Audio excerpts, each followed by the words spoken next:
रायपुर में कांग्रेस का 85वां राष्ट्रीय अधिवेशन लगातार जारी है। तो वहीं तीसरा और आखिरी दिन इसका आज है। तो आपको बता दें कि हिमाचल के सीएम सुखविंदर सिंह सुक्खू और डिप्टी सीएम योगेश अग्निहोत्री भी अधिवेशन में शामिल हैं। देश भर के करीब 15,000 कांग्रेस प्रतिनिधि इसमें शामिल है। विधानसभा चुनाव और साथ ही 2024 के लोकसभा चुनाव को लेकर इस महाधिवेशन में चर्चा है, मंथन हो रहा है। कांग्रेस की तरफ से राहुल गांधी का संबोधन भी देखने को मिला। वो भी कहते नजर आए कि कांग्रेस पार्टी पूरे तरीके से तैयार है आने वाले समय के लिए।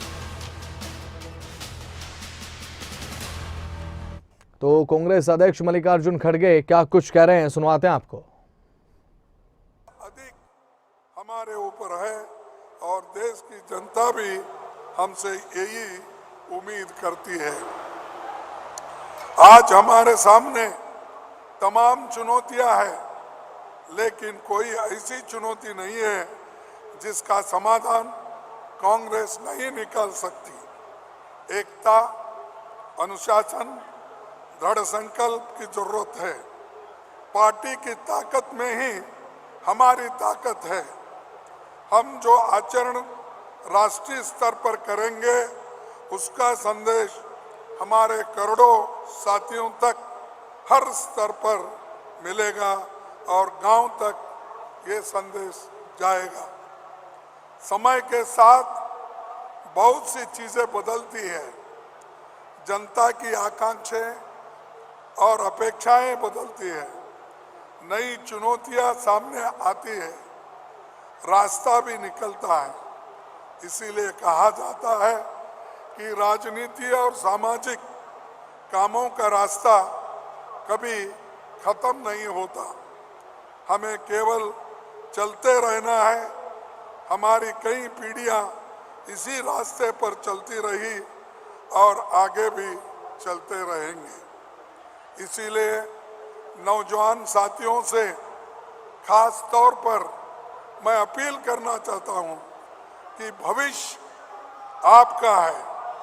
कांग्रेस मजबूत होगी तो इस देश का भविष्य सुखद होगा।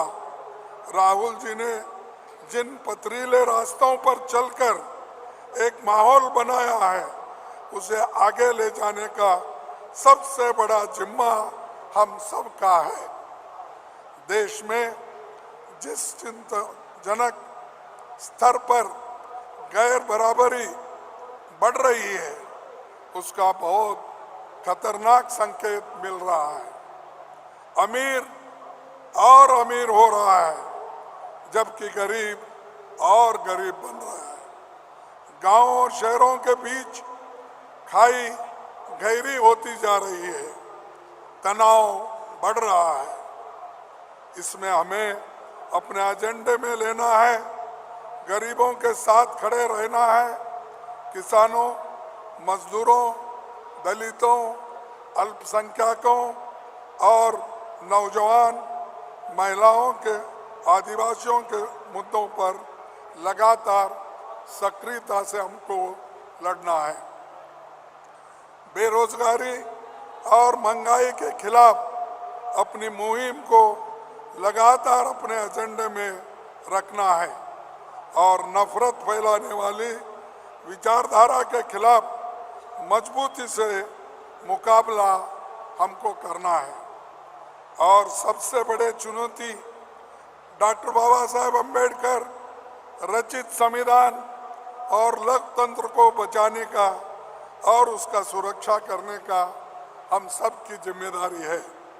साथियों, कांग्रेस का मतलब है देशभक्ति, त्याग और बलिदान। कांग्रेस का मतलब है सेवा और समर्पण। कांग्रेस का मतलब है निष्ठा और प्रेरणा। कांग्रेस का मतलब है समृद्धि और खुशहाली।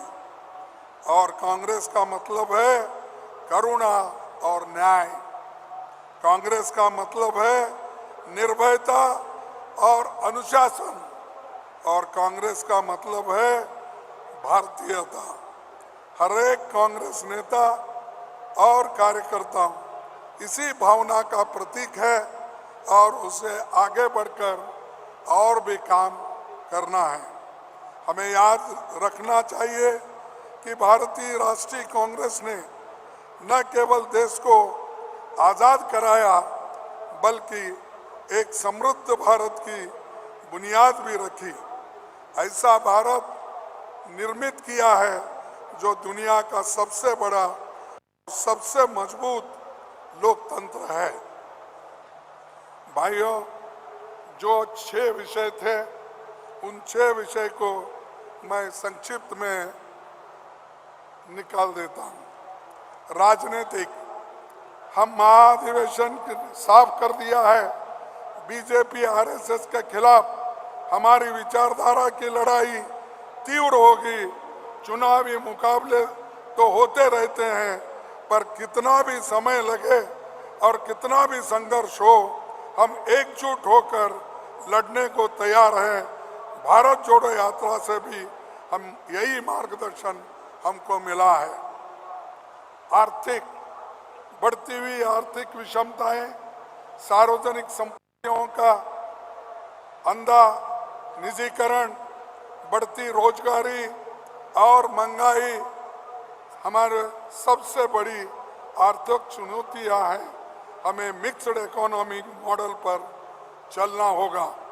पब्लिक सेक्टर की भूमिका को नई शक्ति देनी होगी।